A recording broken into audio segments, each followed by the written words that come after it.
Ang mayaman kong asawa. 2,341 pagpapatupad. Kawawang Munlisenang Pavilion. Kapag dumating ang mga maharlikang pamilya ng Holy Region, tiyak na ilang tao ang kanilang target. Ang Munlisenang Pavilion ay gumagana sa Solitary Cloud City sa loob ng maraming taon, na may impluwensyang kumalat sa malayo at malawak.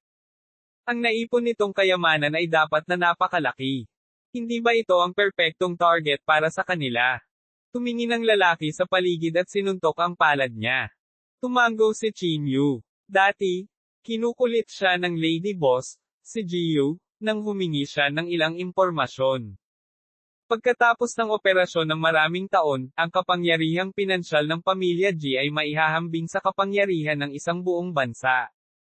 Dapat nakaipon ang Munlisenang Pavilion ng malawak na network ng mga kontak. Hindi ba nakakatulong ang mga taong ito?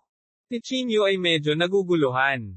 Sa malawak na network ng mga kontak na itinayo ng Munlisenang Pavilion sa loob ng napakaraming taon, dapat itong maging maingat sa banal na rehiyon. Sa totoo lang, totoo iyan. Gusto ni Pavilion Master Gio na ikompromiso at ibigay ang kalahati ng mga asset para sa kapayapaan. Gayunpaman, napakalayo na ng mga nakatataas sa Holy Region. Hiniling nila sa pamilya G na ibigay ang buong inventaryo ng pamilya G. Pinurin nila ang mga alaala ng mga nakapaligid kay Gio para makakuha ng tinatayang halaga ng imbakan ng pamilya G. Ngayon, wala nang paraan para itago. Bukod dito, ang ilan sa kanila ay si Gio. Ang sitwasyon ay naging malapit na kamag-anak sa pagitan ng dalawang partido. Ang mga hayop na ito ay talagang kasuklam-suklam na basura.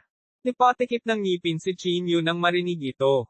Mas makasalanan pa sila kaysa sa pinakamasamang kontrabida. Nang makitang nagmumura si Chinyu, naaliw ang magsasaka. Pagkasunod nito, nagsimula na ring kumilos ang mga puwersa ng pamilya G. Mayroong higit sa 60 true science cultivator, at 10 ang nasa itaas ng ika-8 baitang. Gusto nilang gamitin ito para i-pressure ang Holy Region. Napabuntong hininga ang taong iyon na may bakas ng takot sa mukha. Narinig ko na ang isang tagapagmana ng banal na rehiyon ay biglang kumilos at pinatay ang lahat ng 10 true saint cultivator sa itaas ng ika-8 baitang. Ang iba ay direktang ginawang mga puppet at inilagay sa pader ng lungsod upang bigyan ng babala ang mga maharlikang pamilya at mga sekta. Ang mga taong ito ay hindi gaanong mahalaga sa mga magsasaka ng banal na rehiyon. Hindi sila dapat banggitin sa lahat. Nasaan si Jiyu ngayon? Makikita mo siya mamaya. Lahat ng 9 na pamilyang nauugnay sa pamilya G ay nahuli at inakusahan ng krimen ng pakikipag-ugnayan sa mga lahi ng dayuhan, na nahaharap sa makalangit na parusa. Lahat ng nasa purgatorio ay lalapit at manunood. Ang taong iyon ay nagngangalit ang kanyang mga ngipin habang nagsasalita, labis na hindi nasisiyahan sa mga aksyon ng banal na rehiyon. Sa ngalan ng katwiran, sila ay aktwal na gumagawa ng mga bagay ng mga tulisan o mas walang kahihiyan kaysa sa mga tulisan.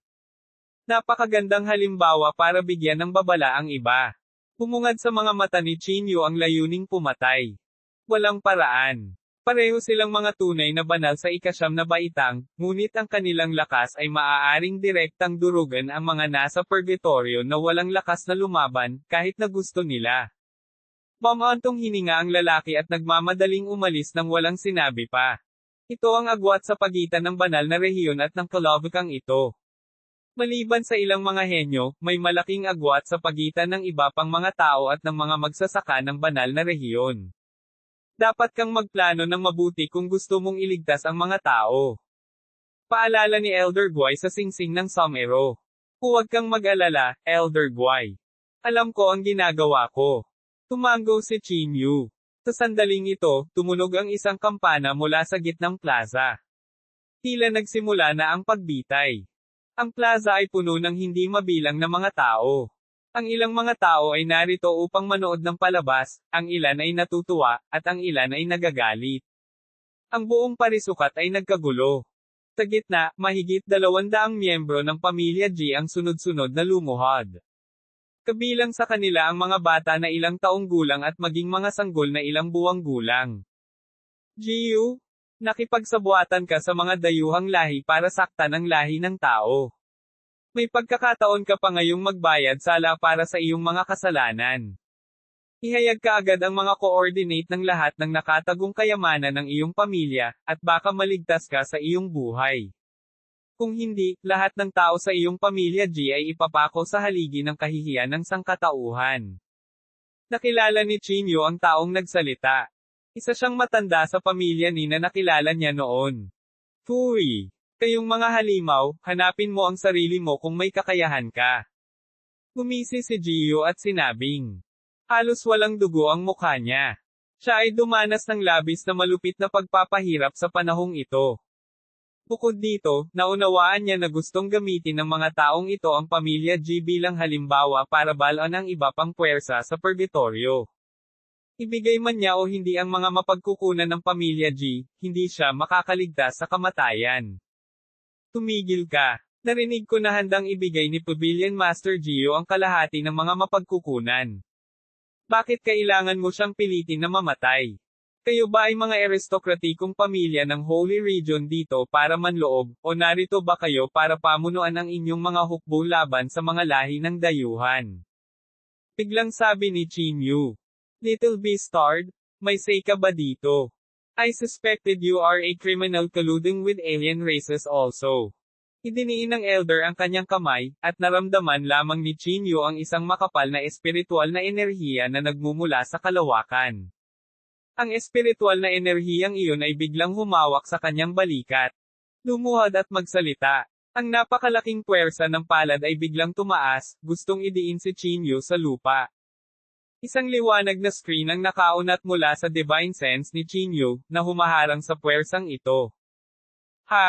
May something. Parang tinago niya ang lakas niya. Ang matanda sa pamilya ni ay nagpakita ng isang interesadong ekspresyon at nagpalakas ng kanyang lakas. Gayunpaman, hindi nito naapektuhan ang ilaw na screen na nabuo ng kapangyarihan ng divine sense ni Chinyo. Puno ng pawis ang noo ng matanda. Kahit na na-activate na niya ang kanyang espiritual na enerhiya sa sukdulan, wala pa rin siyang magagawa sa taong nauna sa kanya. Ignoranting bata. Isa pang dalawang tao ang biglang tumayo. Nanlaki ang mga mata ni Chinyu. Hindi ba't ang dalawang ito ang matanda sa pamilya ni Nahamarang sa kanya at kay Yan Ruozo nang aalis na sila? Sila ay sina ni Diane at ni Cha. Namula bigla ang mata niya. Ang dalawang matandang umutot na ito ay nagdulot kay Ruozo ng labis na sakit. Pumakbang ang matandang lalaki ngunit hindi kumibo. Bahagya niyang hinampas ang kanyang palad sa hangin, at umalangaw-ngaw ang isang dumadagandong na tunog. Iyon ang tunog ng palad na humahampas sa hangin. Sa isang iglap, ang katawan ni Chinyu ay nanginginig ng husto, at ang dugo ay lumabas sa kanyang katawan. Bagamat maaaring hadlangan ng kanyang spiritualization technique ang pag-atake ng espiritual na enerhiya ni Diane, ang lakas ng vibration ay halos makabasag ng kanyang katawan.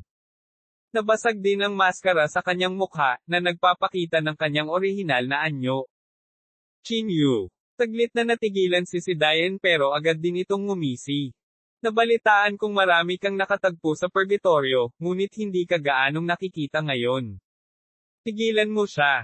Ang napakalaking presyon ng espiritual na enerhiya ay direktang nabali ang buto ng binti ni Chinyu.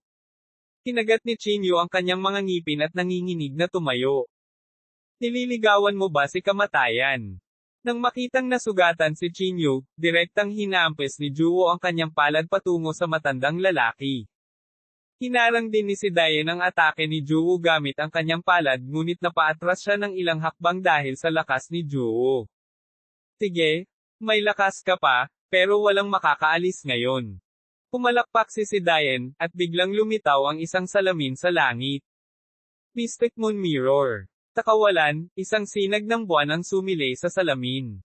Ang kabilang panig ng Mystic Moon Mirror ay sumasalamin sa liwanag ng buwan at binalot si Juwo. Sa isang iglap, ang sinag ng liwanag ay naging hola na nakakulong kay Juwo sa loob. Galit na galit si Juwo. Tinipa niya ang sinag ng liwanag, at ang Mystic Moon Mirror sa hangin ay talagang nanginginig. Nakakatakot na kapangyarihan. Gayunpaman, itong Mystic Moon Mirror ay ang Tribulation Magic Artifact ng pamilya ni. Sa pag-activate ng immortal na kasulatan ng pamilya ni, kahit na isa kang Peak of True Saint, kailangan mong manatili sa loob ng masunurin. 2,342 mahusay na labanan. Nagulat si ni Diane kay Juwo, ngunit hindi nagtagal ay inilipat niya ang kanyang tingin kay Chinyu. Ikaw na ngayon. Siya ay patuloy na pumalakpak at humampas, at ang bawat hampas ay nagdadala ng siksik na espiritual na enerhiya chi ng ikasyam na baitang True Saint. Agad na nabasag ang katawan ni Chinyu. Ang katawan na nakondensed niya sa pagmamadali ay hindi makayanan ang ganitong uri ng panginginig ng boses. Ang 5th grade body tempering ng Holy Region sa landas ng langit ay lampas sa imahinasyon ninyong mga magsasaka. Kahit na umabot kayo sa ikasyam na baitang, sa aking paningin, wala pa rin kayo. Naiinis na sabi ni si Diane. Dati, kinubkob siya ng 10 True Saints o higit pa mula sa purgatorio, ngunit hindi man lang siya nagawang sakta ng mga taong ito. Si Chinyu ay mukhang solemn na. Dahil napakahina ng kanyang pisikal ngayon, hindi niya magagamit si Soulin at ang Gale Resistance Boot. Nakaramdam siya ng ilang pressure na kinakaharap ngayon ni si Diane. Chinyu, mabilis na umalis. Sumasang-ayon akong ibigay ang lahat ng mapagkukunan. Puno ng kawalan ng pag-asa ang mukha ni Jiyu. Hindi niya inasahan na ang parehong mga tunay na banal sa ikasyam na baitang ay magkakaroon ng napakalaking agwat sa kanilang pag-unawa sa landas ng langit. Ang network ng mga kontak na binuo ng pamilya G sa loob ng 2 taon ng Path of Heaven ay kasing tawa ng mga larong pambata. Ahaha, mukhang maganda ang relasyon nyo. Pero, kung ibibigay mo ang resources ng pamilya mo, dapat mamatay din ang batang ito. Walang makakapagligtas sa kanya. Malas mong makipagrelasyon ka sa kanya. Isang mabangis na ngiti ang ipinakita ni Cha at biglang sinampal ang isang bata sa tabi niya. Napayuko ang ulo ng bata, at agad itong tumigil sa paggalaw. Nililigawan mo si kamatayan. Nagulat si Chinyu. Hindi niya inaasahan na sasalakayin ni si Cha ang isang bata. Soul Vortex. Sa likod ng Chinyu, biglang umikot ang isang Soul Vortex. Ang nakakatakot na puwersa ng pagsipsip ay direktang sumipsip sa mga kaluluwa ng 12 ng mga tao sa likod niya at pagkatapos ay marahas na binasag sila. Nakakatakot ang kaluluwa ng batang ito. Mag-ingat ka. Seryoso ang ekspresyon ni si Diane. Sa sandaling lumitaw ang Soul Vortex, naramdaman niyang nagiging hindi matatag ang kanyang kaluluwa. Kung hindi siya gumamit ng kayamanan upang patatagin ang kanyang kaluluwa sa oras, malamang na sinipsip ito tulad ng iba. Dapat mamatay kayong dalawa. Umaapaw ang layunin ng pagpatay ni Chinyu. Ang batang iyon ay pamangkin ni Jiyu. Karaniwan siyang masunurin, at pinaiyak pa siya ni Chinyu ng ilang beses. Hindi niya inaasahan na dito siya mamamatay. Kanina pa niya gustong protektahan ang kanyang katawan dahil ang pagpapalapat ng isang katawan ay nangangailangan ng napakaraming espiritual na enerhiya. Sa sandaling ito, siya ay direktang sumabog, Rano Beta. 2 batis ng soul-shattering golden radiance ang humampas sa dalawa. Ang ginintoang ningning ay may dalang ginintoang chi na sumisira sa kaluluwa na agad na naging sanhi ng panginginig ng dalawa sa kanilang mga gulugod. Bumaba ang maliwanag na buwan. 2 sinag ng buwan ang biglang bumagsak, at ang maputlang dilaw na kapangyarihan ng liwanag ng buwan ay bumalot sa dalawa, na humaharang sa 2 agos ng soul-shattering golden radiance. Tumutulo ang malamig na pawis sa noo ni si Diane. Medyo kakaiba ang kaluluwa ng batang ito. Kung wala ang kapangyarihan ng Path of Heaven para pinuhin ang kanyang Sea of Soul, paano magiging ganoon kalakas ang kanyang kaluluwa? Mayroon ba siyang isang uri ng kayamanan? Si Cha ay galit na nagpadala ng mga senyales, na hinihiling sa nangungunang martial artist ng Holy Region na sumugod at iligtas sila. Iyon lang ang magagawa mo. Sa Holy Region, alam mo lang kung paano ay bully ang mahihina, at ganoon din ang ginagawa mo dito. Nabali ang magkabilang binti ni Chinyu. Maaari lamang siyang umasa sa spiritualization technique upang lumutang sa kawalan. Ipinikit niya ang kanyang mga mata, at hindi mabilang na mga gintong ilaw ang dahan-daang nabuo sa paligid nina si Cha at si Diane. Chinyu. Umungol si Diane. Siguradong hindi ka bibitawan ng pamilya namin kung maglakas loob kang patayin kami. Kahit na protektado sila ng liwanag ng buwan, hindi nila kayang labanan ang soul-shattering golden radiance. Bush! Walang pakialam ang ekspresyon ni Chinyu. Tuluyan na niyang hindi pinansin ang tahol ng lalaking ito. Hindi mabilang na mga gintong ilaw ang agad na tumusok pababa. Biglang pinakawalan ng Mystic Moon Mirror si Juwo sa huling sandali at binalot ang dalawa. Sa wakas, nagawa nilang iligtas ang kanilang mga buhay, ngunit sa sandaling ito, ang kalagayan ng dalawa ay lubhang miserable. Ang dalawang matataas at makapangyarihang matatanda, na may dugong umaagos mula sa 7 butas, ay nakahandusay sa lupa tulad ng mga patay na aso. Ito ay isang Tribulation magical artifact. Ang banal na rehiyon ay talagang mayroong maraming mahiwagang artifact. Inilipat ng Sumeruchi ang Mystic Moon Mirror, Giyu, at ang iba pa sa kalawakan. Naramdaman niya ang hindi mabilang na malakas na internal kiss na dumadaloy. F-sake, itong dalawang matandang umutot. Umakyat si Juwo at direktang binasag ang kanilang mga ulo. Sa hindi kalayuan, dahan-daang damapo sa lupa ang 12-dosenang figure. Chinyu? Ikaw pala. Hindi ko inaasahan na ang mga henyo ng Holy Region ay sobrang down at out. Bakit ka miserable ang pakikitungo sa dalawang lumang elder na ito ng pamilya ni Xiaoxi ay may mapanuksong ngiti sa kanyang mukha. Ang tagal na nang huli tayong nagkita pero ang bango-baho mo pa rin sa bibig mo, nakalimutan mo na ba kung paano ka nahulog sa ilalim ng kamao ko? Hindi man lang nagtaas ng ulo si Chinyu. Noon yon. Ngayon nasa 9th grade realm na ako, pero stuck ka pa rin sa 4th grade. Sa ganitong klase ng lakas, minor character ka lang sa Holy Region. Humakbang si Xiaoxi at tumingin kay Chinyu na may mapanuksong tingin. Matagal na niyang hindi naramdaman ang ganitong uri ng walang pakialam na estado ng pag-iisip mula nang matalo siya sa mga kamay ni Chinyu. Bagamat ang divine sense ni Chinyu ay napakalakas, kung wala ang tempering ng Path of Heaven, hindi siya magiging mas malakas kahit na ano. Ang Mystic Moon Mirror sa Somero Ring ay marahas na nag-vibrate, at isang matandang lalaki na may madilim na ekspresyon ang biglang sumalakay. Dahil nakapasok ka sa aking Somero Ring, gusto mo pa ring umalis. Ang hindi mabilang na spatial chi ay bumuo ng isang spatial na hola, na direktang pinipigilan ang Mystic Moon Mirror sa loob. Matapang ka talaga. Inihagis kita sa spatial turbulence para maligtas ang buhay mo noon. Hindi ko inaasahan na kagatin mo ang kamay na nagpapakain sa iyo. Pinatay mo ang dalawang matanda sa pamilya kong ni at inagaw mo ang Mystic Moon Mirror ng pamilya kong ni. Walang makakapagligtas sa iyo ngayon. Ang matandang iyon ay isa sa mga taong nagpasabog kay Chinyu sa spatial turbulence kanina, ang unang elder ng pamilya ni, si Wu Xiao. Di man it, bawat miyembro ng pamilya ni ay may bibig na parang tandang. Maaari pa nilang gawing buhay ang mga patay. Nag-init ang init ng ulo ni Chinyu nang marinig ito ng mga ugat sa kanilang noo. Juwo, kunin ang singsing ng Somero. Inihagis ni Chinyu ang singsing ng Somero kay Juwo. Madudurog ang katawan niya kung lalaban siya ngayon. Mas mabuting ibigay ang singsing ng Somero kay Juwo. Bumaba ang maliwanag na buwan. Isinaaktibo ng matanda ang walang kamatayang kasulatan ng pamilya ni, at umihip ang malakas na hangin sa kalangitan. Ang maitim na ulap sa kalangitan ay unti-unting tinatangay ng malakas na hangin ito. Isang napakalaking buwan ang lumitaw sa gitna ng kawalan. Ito ang daan ng mga panuntunan sa walang kamatayang mga kasulatan ng pamilya ni na nag-uugnay sa kapangyarihan ng buwan at dinadala ito sa katawan ng isang tao. Ang multo ng isang maliwanag na buwan ay lumitaw sa mga mata ng matanda, at isang nakakatakot na panloob na chi ang gumuhit sa kanyang katawan.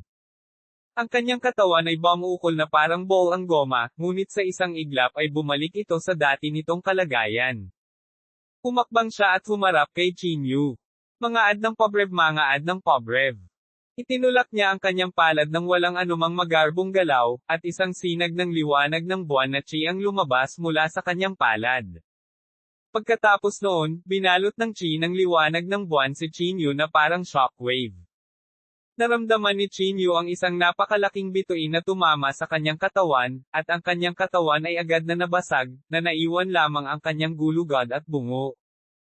Sa likod ng Chinyu, ang walang katapusang kapangyarihan ng liwanag ng buwan ay tumago sa pader ng lungsod at bumaril patungo sa hindi kilalang direksyon. Isang sinag ng gininto ang liwanag ang pumutok halos kasabay, at ang soul-shattering golden radiance ni Qin Yu ay bumagsak patungo kay ni Wu Xiao.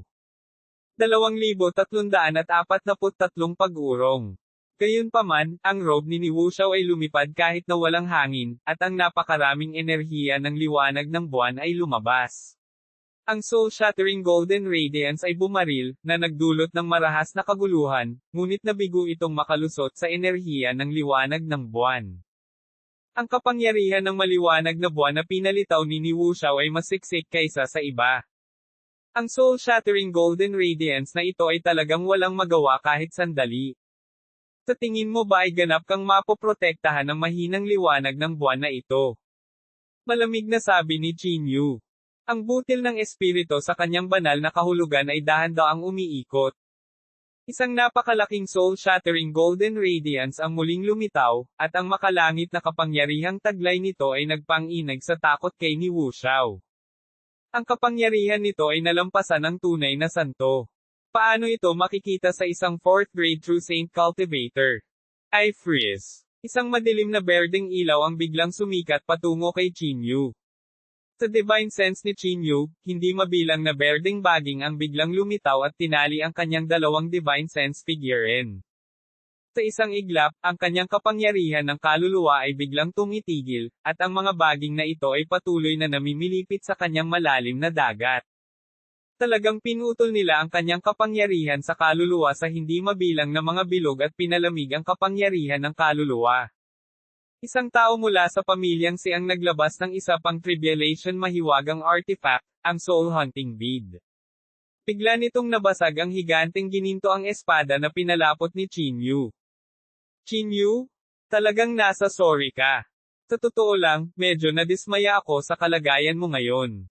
Biglang sumulpot si Yao Shi sa likod ni Qin Yu, inipon ang kanyang lakas, at sumuntok. Sa isang iglap, si Qin Yu ay tila nakakita ng hindi mabilang na malalakas na multo sa kanyang likuran. Ang suntok na ito ay nakipag-ugnayan na sa isang malakas na pag-iral sa ibang espasyo, at sabay nilang ibinato ang suntok kay Qin Yu. Ang ikinagulat ng mga taong naruroon ay ang suntok na ito ay talagang nagdadala ng kapangyarihan ng makalangit na kapangyarihan. Ito ay malabo na nasira ang kapangyarihan ng isang tunay na santo. ANBA. Boom! Isang suntok ang direktang dumapo sa ulo ni Qin Yu at gustong basagin ang bungo ni Qin Yu. Ang suntok na ito ay tila natipon ng immortal na kasulatan ng pamilya Yao's Path of Heaven. Nakuha nito ang kapangyarihan ng mga immortal at mga santo na mas malakas kaysa sa kamao ng maliwanag na buwan ni si Wu Xiao. Gayunpaman, nang dumapo ang suntok na ito sa bungo, hindi nito maalog ang makintab na buto. Sa halip, ang isang bahagi ng enerhiya ay direktang hinihigop ng bungo at naging sarili nitong enerhiya. Haha, ang tigas ng buto mo. Tikman natin ulit ang kamao ko. Tiniin ni Yao Shi si Qin Yu at itinaas ng mataas ang kanyang kamao. 12 ng mga nakatatanda ng pamilya Yao ang nagpahayag ng kanilang mga anyo ng santo, at ang kapangyarihan ng iba't ibang dimensyon ay natipon sa kanilang mga kamao. Isang suntok muli ang dumapo sa leeg ni Qin Yu. Gusto niyang baliin ang gulugad ni Qin Yu at maparalisa ito. Boom! Marahas na yumanig ang lupa, at ang mga katanji tanging tile ng buong Central Square ay agad na naging alikabok. Lumubog ang lupa sa 40 hanggang 50 metro. Ang shockwave ng suntok na ito ay yumanig kaagad sa solidong lupa at naging alikabok. Kahit na ginamit ni Sito Haoyo ang kapangyarihan ng bituin, agad pa rin siyang papatayin ng kakaibang puwersang ito. Nang tumira ang alikabok, ang makintab na kalansay ni Qin Yu ay hindi man lang nagkaroon ng bitek sa ilalim ng pag-ataking ito. Laking gulat din ni Yao Shi. Ilang beses pa siyang sumuntok. Nakatanggap ng napakaraming suntok na sunod-sunod, ang Sea of Soul ni Qin Yu ay nanginginig ng husto. Kung ito ay isang ordinaryong pag-atake, ang puwersa ay mababawasan ng mga layer ng kalamnan, meridian, at dugo kapag ito ay pumasok sa dagat ng balat. Sa makatuwid, ang banta sa kaluluwa ay hindi magiging ganoon kahalaga. Ngunit ang pag-atake ni Yao Shi ay direktang umabot sa kanyang dagat ng kamalayan. Bagamat hindi ito makalusot sa kanyang makintab na banal na buto, ang panginginig ng boses ay naging dahilan para hindi siya komportable. Are you asking courting death? Hindi mo ba pinansin ang existence ko? Galit na galit si Juwo. Siya ay humakbang pasulong at lumitaw sa likod ni Yaoshi. Pagkatapos ay nagpadala siya ng flying kick pababa. Sa ilalim ng malakas na stomp, ang ekspresyon ni Yaoshi ay lubhang nagbago. Diretsong binasag ng sipa na ito ang santo sa likuran niya. Ang anino na pinalapot ng santo na ito ay malapit sa solid, at ang lakas nito ay maihahambing sa pinakamatigas na sandata ng Diyos. Kahit na ginamit niya ang kanyang buong lakas, hindi niya masira ang multo na ito. Tumigil ka. Halos magkasabay, dalawang true saints ng pamilyang Yao ang sumalakay, natatakot na si Yaoshi ay masugatan. Hindi sila naglunsad ng isang malakas na pag-atake ngunit sa halip ay ginamit ang kanilang matatag na espiritual na enerhiya para makipagbuno kay Juwo, hindi siya binibigyan ng pagkakataong atakihin muli si Yaoshi. Di man it, nakakainis kasing langaw. Galit na sabi ni Juwo matapos silang papalipad na may tig-isang suntok. Ang mga tao mula sa banal na rehiyon sa panahong ito ay pawang mga elite mula sa iba't ibang aristokratikong pamilya. Bukod dito, pagkatapos na makapasok sa ikalimang baitang, sila ay nabautizimuhan ng landas ng langit ng banal na rehiyon. Ang mga meridian sa kanilang mga katawan ay parang malalim na dagat, na naglalaman ng napakaraming espiritual na enerhiya. Sa makatuwid, ang lahat ay may napakalaking siksik na espiritual na enerhiya. Biglang may tumuntong sa gitna ng hangin. Direkta siyang lumapit sa gilid ni Chinyu at tila may invisibility magical artifact sa kanya. Itinuro niya ang dagat ng kamalayan ni Chinyu sa sandaling muling lumitaw. Nasusunog na bundok at bolang seas. Naramdaman lamang ni Chinyu ang kanyang banal na dagat na inilagay sa isang pagan. Ang nakakatakot na mataas na temperatura ay tila sumanggaw ang lahat ng kapangyarihan ng kanyang kaluluwa. Isa itong ultimate move na nakatarget sa kaluluwa. Bukod dito, ang taong umatake ay may napakalakas na kapangyarihan ng kaluluwa. Sa pagmamadali, lumundag ang dagat ng kamalayan ni Chinyu at pinrotektahan ang kanyang divine sense figurine. Matapos gawin ang pag-ataking ito, medyo nahihilo si Chinyu, at napakaraming divine soul power ang naubos. Hindi sumugod ang taong iyon.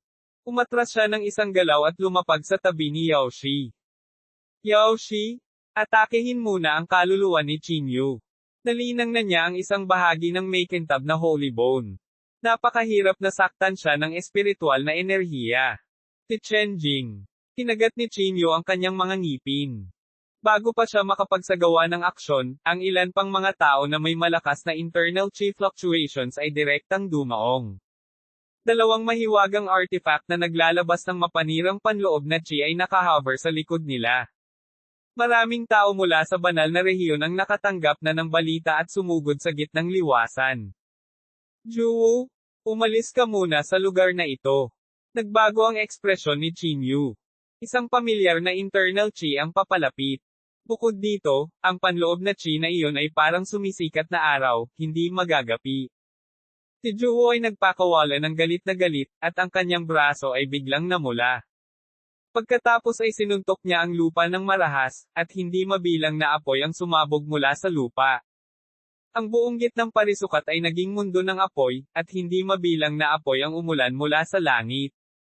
Ang apoy na ito ay naglalaman ng kapangyarihan ng Vermilion Bird at hindi maaaring patayin. Maaari din itong sunugin ang ating tunay na enerhiya. May umuungal na galit, na pagtantong may hindi tama. Dodge. Gamitin ang iyong mahiwagang artifact kung kinakailangan. Si Chenjing ay umungal at sinabi. Sinamantala ang pagkakataong ito, si Chinyu at Juwo ay tumakas na. Chinyu? Saan tayo pupunta? Nakaalis na sina Juwo at Chinyu sa Solitary Cloud City sa sandaling ito. Ang kasalukuyang kalagayan ni Chinyu ay napakasama.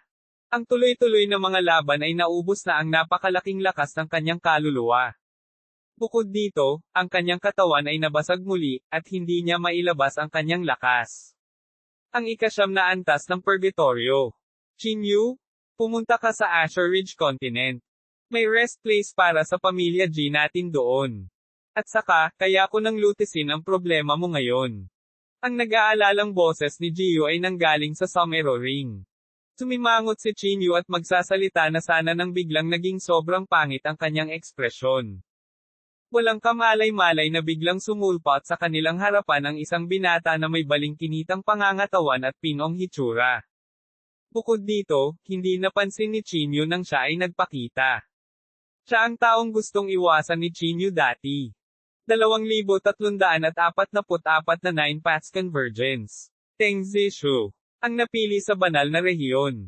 Bagamat nakangiti siya ngayon, at walang nakakaramdam ng anumang layuning pumatay sa kanya. Ang kaluluwa ni Chinyu ay nakaramdam ng lamig ng buto na parang nakaharap sa isang lubhang mapanganib na mabangis na hayop. Lumapit si Teng Zishu at nakita ang mapagbantay na ekspresyon ni Chinyu at Juwo. Ikinumpas niya ang kanyang kamay. Kuya Chin, hindi ako interesado sa lakas mo ngayon. Ang target ko ay ang babaeng ito. Bigla niyang tinuro si Juwo. Naramdaman ko ang isang panloob na chi na sumalungat sa landas ng langit mula sa kanya. Nagbago ang ekspresyon ni Chinyu. Paglabag sa landas ng langit. Tinukoy ba niya ang kontrata ni Juwo at ng babaeng nakamaskara? Ang kanyang pag-iisip ay kasing bilis ng kidlat habang naaalala niya na ang masamang tagapaglipol ay tila may parehong saloobin ng kumpleto at walang awa na pag-aalis kay Juwo. Maaaring lahat ng mga pinili ay maaaring makadama ng mga iniisip ng landas ng langit. At aayon ba sila sa landas ng langit para lalo pang madagdagan ang kanilang lakas? Bago pa makapag-react si Chinyu, narinig niya ang mahinang sinabi ni Teng Zishu. Ito ba ang pinili ng babaeng nakamaskara ng siyam na buhay? Isang nirvana body na nag-alis ng sumpa. Sa isang iglap, ang panloob na chi ni Teng Zishu ay nakalock sa Juwo. 10,000 mga layuning pumatay ang agad na bomb alot sa kanya, at ang langit at lupa ay tila naging hola na nagpakulong sa kanya. Hindi siya makagalaw. Tumangala si Teng Zishu sa langit. Ang maaliwalas na kalangitan ay naging mga umiikot na madilim na ulap sa isang kisap mata. Sa gitna ng napakalaking madilim na ulap na nagkukusko sa isa't isa, hindi mabilang na mga higanteng kidlat ang gumulong at lumundag. Ang isang nakakatakot na kapangyarihan ng makalangit na kapangyarihan ay biglang nanginig, at ang mapanirang pagbabago ng landas ng langit ay bumalot sa kalangitan. Ito ang tunay na kapangyarihan ng kalahating hakbang na makalangit na kapangyarihan. Si Teng Zishu ay nakapasok na sa isang bagong cultivation realm. Ito ay higit na nakakatakot kaysa sa bakas ng makalangit na kapangyarihan na nilalaman ng spirit bead ni Chinyu. Nakakabasag ng kaluluwa ng gintong ningning.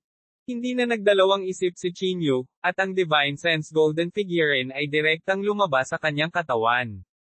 Alam niyang makakalaban lang siya ng buong lakas sa sandaling ito.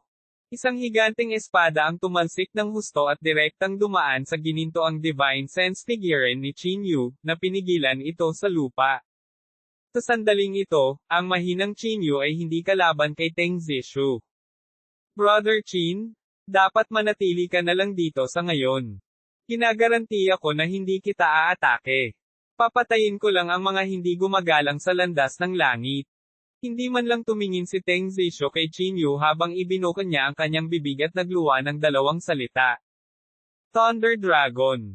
Sa kalangitan, ang hindi mabilang na mga kidlat ay agad na nagtipon, na bumubuo ng napakalaking kulog na dragon na kahawig ng isang talon. Ang kulog na dragon ay parang isang tunay na dragon, naglalabas ng dagindong ng dragon na yumanig sa langit at lupa. Pagkatapos ay umikot ito patungo kay Juwo. Ang buong kalangitan at lupa ay agad na nagbago sa isang mundo ng kulog at kidlat, na ang kalangitan ay napuno ng napakalaking electrical arc. Lahat ng nabubuhay na nilalang sa loob ng radius na 10,000 milya ay agad na naging uling. Ang pag-atake na ito ay isang tunay na pag-atake ng demigod. Ang kabaong ng siyam na buhay. Sa isang pag-iisip, nagpadala si Chinyu ng isang pinong ginawang kabaong mula sa singsing ng somero. Ang divine sense ng itim na si Chinyu ay sumabog sa kabaong at nagpaikot-ikot ayon sa ruta ng mga katangian na enerhiya na sinasabi sa kanya ng lalaking may bigot. Sa kabaong, isang mapanirang makamulto na aura ang sumikat sa kalangitan. Sa ilalim ng kontrol ni Chinyu, ang makamulto na chi na ito ay direktang sumabog sa katawan ni Juwo. Sa isang iglap, ang mga mag-aaral ni Juwo ay naging itim, at isang nakakatakot na multo na chi ang lumabas sa kanyang katawan. Sa isang iglap, ang panloob na chi ng buong espasyo ay naging madilim. Ang hindi mabilang na mga multo na figure ay tumawa habang sila ay lumilipad sa kalawakan. Nagtaas ng kamay si Juwo at sinampal. Ang kulog na dragon na iyon ay nabasag ng pira-piraso ng ganoon. Pagkatapos nito, ang panloob na chi na iyon ay hindi tumigil at bumagsak patungo kay Teng Zishu. Umungol si Teng Zishu at itinuro ang isang daliri sa makamulto na chi. Sa sandaling magkadikit ang kanyang katawan, pinalipad siya pabalik. Ang bakas ng natitirang hininga na ito ang naging dahilan ng paglusot niya sa kalawakan at pagpasok sa walang hanggan na kawalan. Kinailangan niyang bagsakan ang hindi mabilang na mga spatial barrier bago niya maalis ang nakakatakot na puwersang iyon. Isang perpektong 9 paths convergence. Kahit na pinupuntirya ka ng path of heaven, naintindihan mo ang perpektong kapangyarihan ng mga panuntunan. Ano ang eksaktong gusto mong gawin? Ang babaeng nakamaskara. Isang napakalaking butas ng dugo ang lumitaw sa dibdib ni Teng Zishu. Tinapik-tapik niya ang damit niya na para bang wala siyang pakialam sa sugat niya sa katawan. Gayunpaman, ang taong pinili mong kontrata ay masyadong mahina. Sa susunod, ang kabaong na iyon ay hindi na sapat para protektahan siya. Sa sandaling itinaboy ni Chinyu si Teng Zishu, binalot ng Someruchi ang lahat, at nawala sila sa kawalan. Walang tigil ang bawat isa sa walang tigil, at wala siyang pakialam na makakakonsumo ito ng malaking halaga ng Someruchi. Kung muli silang maabutin ni Teng Zishu, hindi na sila magkakaroon ng pagkakataong makatakas. Si Juwo ay nahimatay din sa sandaling ito. Ngayon lang, ginamit niya ang internal chi ng kabaong ng babaeng nakamaskara para hayaang umatake si Juwo, na nakatali sa babaeng nakamaskara. Ang ganitong uri ng kapangyarihan ay lumampas na sa mga limitasyon ng kanyang katawan. Uwi, sa gitnang plaza ng Solitary Cloud City. Di man it, nakatakas talaga sila. Nagmura si Yaoshi. Ayos lang. Naabutan na ni Teng Zishu. Siguradong patay na ang 2 taong ito. Si Chenjing ay mukhang nagambala. Si Teng Zishu ay hindi natin kontrolado. Paano natin malalaman kung kukunin niya ang pinakamataas na kayamanan ni Chinyu para sa kanyang sarili? Hindi nasisiyahan si Yaoshi.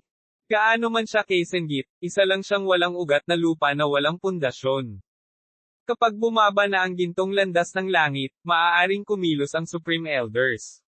Kung hindi alam ni Teng Zishu kung ano ang mabuti para sa kanya, maaari siyang mapahamak sa isang pitik ng kamay. Huwag muna natin siyang pansinin sa ngayon. Umiling si Chenjing. Ang isang napili ay hindi kwalipikadong maapektuhan ang mga maharlikang pamilya. Ang pinakamahalagang bagay ngayon ay ang kunin ang lahat ng Mystic Realms ng pamilya G. Mula sa interogasyon ng mga tao sa paligid ni Gio, ang pamilya G ay gumagana sa loob ng maraming taon.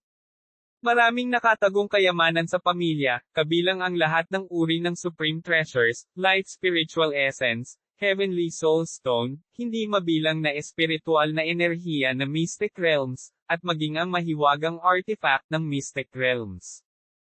Ang mga bagay na ito, ang akumulasyon ng 2 taon ng Path of Heaven, kahit si Yaoshi ay maglalaway sa yaman na ito. Hindi tama iyon.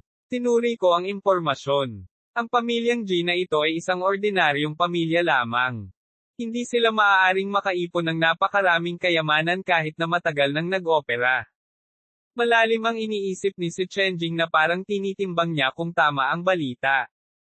Ito ay malamang na ilang hindi inaasahang pagkikita. Ayon sa elder na nagpino ng kaluluwa, si Jiyu lamang ang nakakaalam ng tunay na pinakamataas na kayamanan. Ang mga tagapag-alaga na ito ay nakakaalam lamang ng mga 10% hanggang 20% nito. Dapat nating hulihin si Jiyu at tanungin siya kapag bumalik si Teng Zishu. Malungkot ang ekspresyon ni Yaoshi. Ang mas mataas na nilinang, mas nakakatakot ang mga mapagkukunang kailangan. Sa sapat na mapagkukunan, kahit na ang isang baboy ay maaaring pilitin na palakihin sa isang santo baboy. Nakarating na si Chinyu at ang grupo sa Azure Ridge Continent. Pinakawalan niya si Jiyu at ang iba pa mula sa singsing ng Somero. Pupunta ako sa ika-9 na antas ng purgatorio. Humanap muna kayo ng mapagtatagwan. Huwag hayaang mahanap ka nila. Chinyu. Biglang sabi ni Jiyo na hindi maipaliwanag. Anong problema? Maaari ba kitang pagkatiwalaan? Biglang ngumiti si Jiyo at naglabas ng hindi mahalata na soulstone. Ito ang memory soulstone ng aking pamilyang G. Kailangan ko ang aking kaluluwa upang mabuksan ito. Ang aking pamilyang G ay dating isang sikat na pamilya sa Holy Region, at mayroon kaming hindi mabilang na mga eksperto.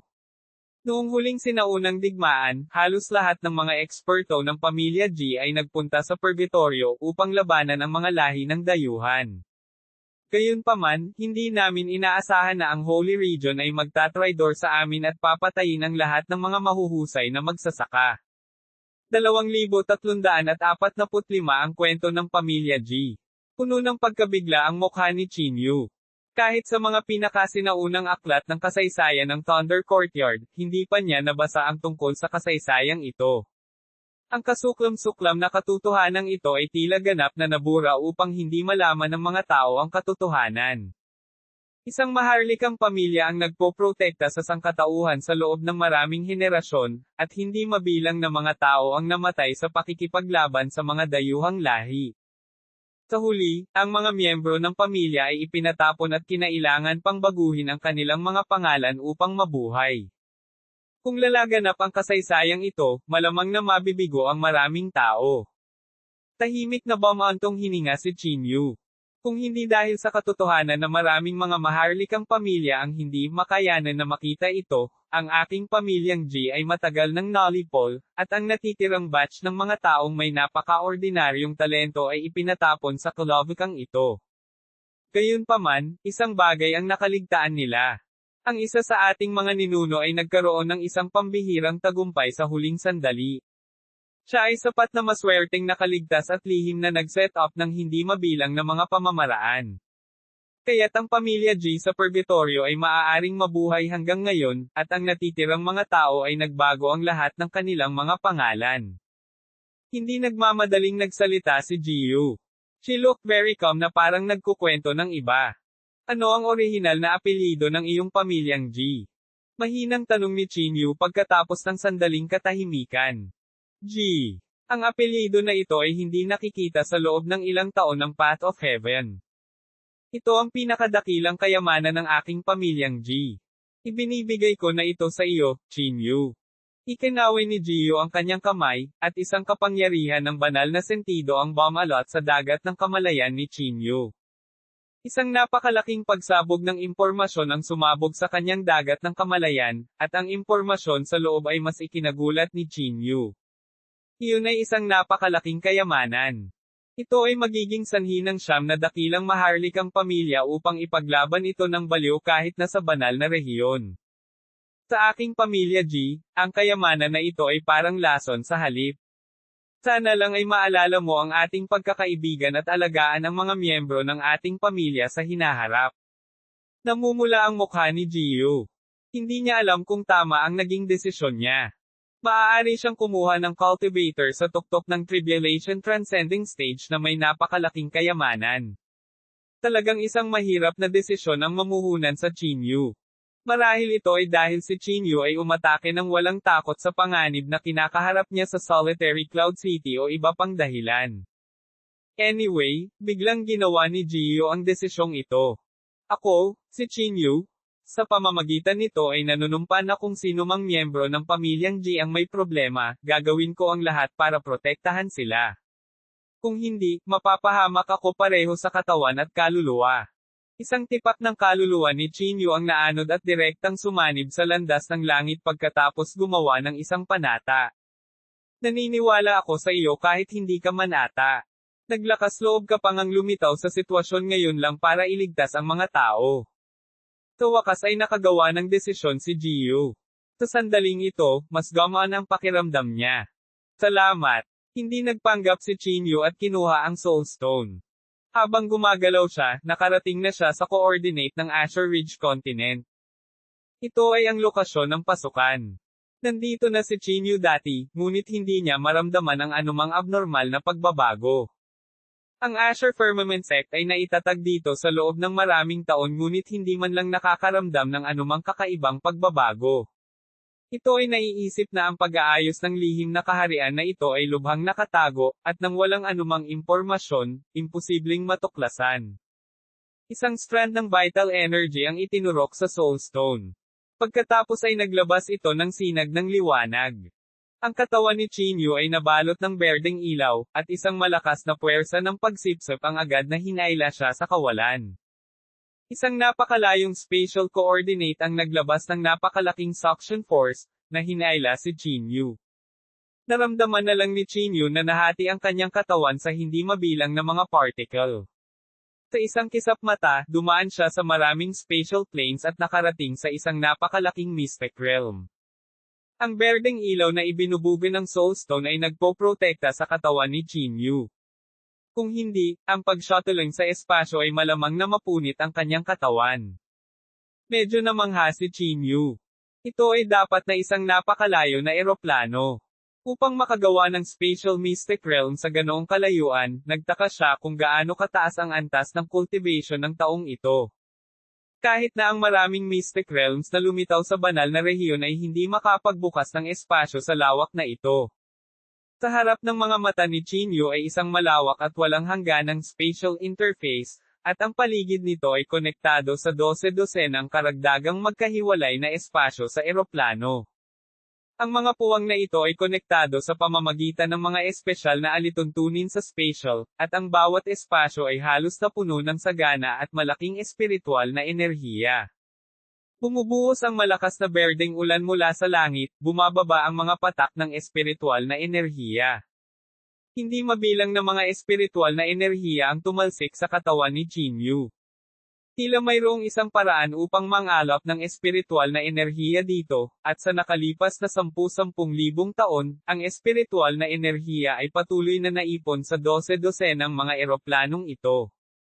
Ang patuloy na paghalay ng espiritual na enerhiya ay nagresulta sa eksenang nakita ni Chinyu sa kanyang harapan. Ang mga eroplanong ito lamang ay sapat na upang maging sanhi ng pagkabaliw ng mga tao. Pinigilan ni Chinyu ang labis na kaligayahan sa kanyang puso at ayaw niyang mag-aksaya ng oras. Ang Trachealis Immortal Scripture ay nagsimulang umikot, at ang nakakatakot na espiritual na enerhiya ay lumundag sa kanyang katawan tulad ng tubig dagat. Ang makintab na banal na buto ay agad na napuno ng walang hangganang espiritual na enerhiya. Habang patuloy na bumubuhos ang espiritual na enerhiya, ang balangkas ni Chinyu ay nagsimulang lumaki ng dahan-dahan. Isang tadyang, dalawang tadyang, dahan-dahan, ang buong tadyang ni Chinyu ay ganap na lumaki.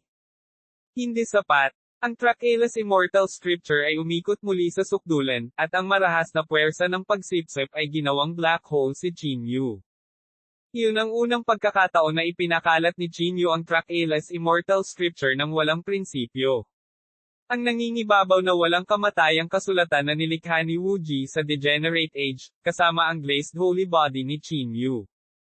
Ang espiritual na enerhiya sa buong kalawakan ay talagang bumababa sa bilis na nakikita ng mata, at ang espiritual na enerhiya na naipon mahigit 10,000 taon na ang nakalipas ay dahan-daang nauubos. Sa isang pag-iisip, ang Green Spirit Tree sa Somero Ring ay biglang bumukas na parang nakaramdam ng napakalaking espiritual na enerhiya. Ramdam ni Chinyu ang pananabik ng punong ito ng espiritu. Isang napakalaking ugat ang bumunot sa hangin at tumusok sa lahat ng kalapit na espasyo. Sa isang iglap, ang lahat ng espiritual na enerhiya ay tumalon ng husto sa Green Spirit Tree. Ang mga dahon ng emerald green ay tumubo sa puno, at ang mga patak ng hamog ay tumulo mula sa mga dahon. Sa isang kisap mata, isang malaking dami ng malinaw na hamog ang pumasok sa katawan ni Chinyu. Sa sandaling ito, naglabas ng malabong berdeng ilaw ang katawan ni Chinyu. Ang malinaw na hamog ng Green Spirit Tree ay muling pinalapot ang espiritual na enerhiya. Ang antas ng espiritual na enerhiyang ito ay malapit pa sa magulong chi ng Bead of Chaos. Ang bawat patak ay naglalaman ng napakalaking condensed spiritual energy. Namamaga at masakit ang holy bone ni Chinyu nang sumabog ang hamog sa labas. Iyon ang unang pagkakataon na nakita niya ang nakakatakot na pagsipsip ng espiritual na enerhiya ng makintab na banal na buto. Dati, hindi niya napansin na ganito ang epekto ng Green Spirit Tree. Ito ay tulad ng Bead of Chaos at ang Divine Sense Spirit Bead na patuloy na pinipiga ang espiritual na enerhiya. Ang espiritual na enerhiyang iyon ay tumalon sa Green Spirit Tree upang bumuo ng malinaw na hamog na ito. Dati, ang Green Spirit Tree ay hindi sumisipsip ng napakaraming espiritual na enerhiya, kaya hindi na-detect ni Chinyu ang nakakahawang epekto ng Green Spirit Tree na ito. Sa tulong ng Green Spirit Tree, ang bilis ni Chinyu sa pagsipsip ng espiritual na enerhiya ay muling tumaas. Isang araw, 2 araw. Lumipas ang 10 araw. Si Chinyu ay nalubog sa ganitong uri ng paglilinang na humihigop ng espiritual na enerhiya ng baliw. Ang kanyang makintab na banal na buto ay dahan-daang kumalat mula sa kanyang gulugod at unti-unting natatakpan ang kanyang buong balangkas. Ang glazed holy body ay naitala na tumagal ng humigit kumulang 1,000 taon upang magkaroon ng hugis. Walang sino man ang nakahugis sa ganoong nakakatakot na bilis tulad ng kay Chinyu. 2,346 ang banal na espada. Lumipas ang kalahating buwan, at biglang huminto ang pagsipsip ng espiritual na enerhiya. Ito ay talagang hinihigop ng mga espasyong espiritual na enerhiyang ito. Chinyu, gaano karaming espiritual na enerhiya ang maaaring makuha ng iyong glazed holy body? Nararamdaman ko ang espiritual na enerhiya na ito upang mapatay ako ng 500, ngunit ang iyong banal na katawan ay hindi pa ganap na lumalaki. Puno ng pagdududa ang mukha ni Juo. Sa sandaling ito, ganap na lumaki ang balangkas ni Chinyu. Gayunpaman, ang kanyang mga kalamnan at meridian ay hindi pa nabuo. Para ganap na mabuo ang mga ito, maaaring mga ilangan ito ng napakaraming espiritual na enerhiya. Ang glazed holy body na ito ay talagang nakakatakot. Pakiramdam ko ang banal na katawan na ito ay may walang katapusang kapangyarihan. Ngayon nararamdaman ko na ang aking espiritual na enerhiya ay hindi mauubos muli kapag ako ay lumaban. Ikinaway ni Chinyu ang kanyang kaliwang kamay nang hindi gumagamit ng anumang espiritual na kapangyarihan. Gayunpaman, nayanig ang nakapalibot na kalawakan sa sandaling tumawid ang makintab na banal na buto. Pakiramdam niya ay maaaring mapunit ang espasyo kung bibigyan niya ng kaunting lakas. Bukod dito, ang bawat pulgada ng buto ay naglalaman ng walang katapusang espiritual na enerhiya.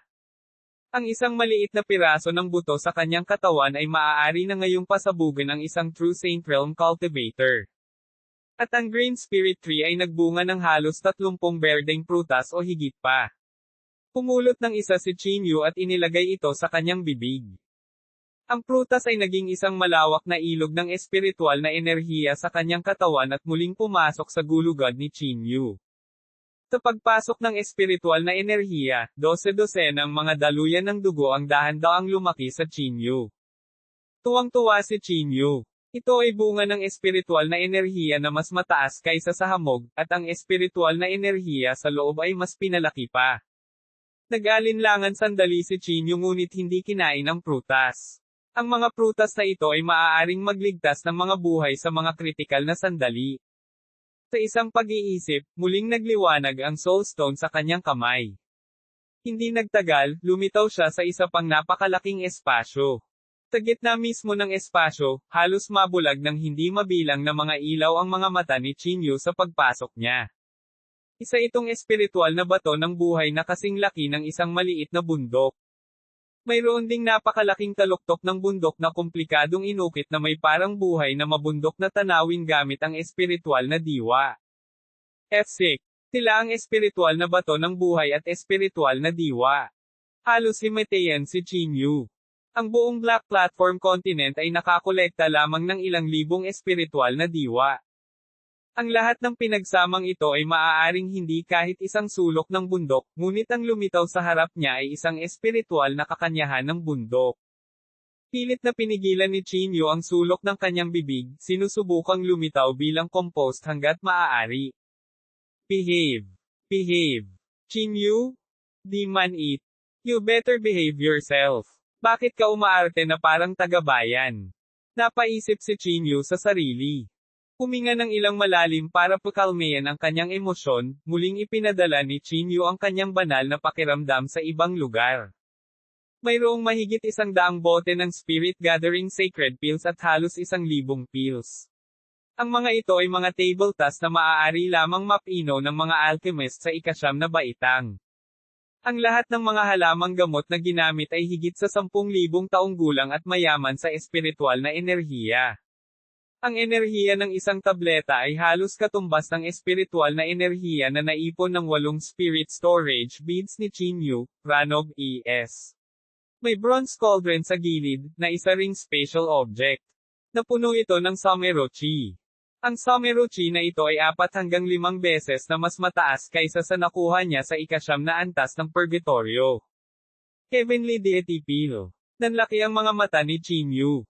Ang Pildores na ito ay higit na nilinis gamit ang mga halamang gamot ng Tribulation Transcending Stage Cultivators Divine Sense na Nascent Soul, na dinagdagan ng iba pang 10,000 taong gulang na mga halamang gamot na naglalaman ng kapangyarihan ng kaluluwa.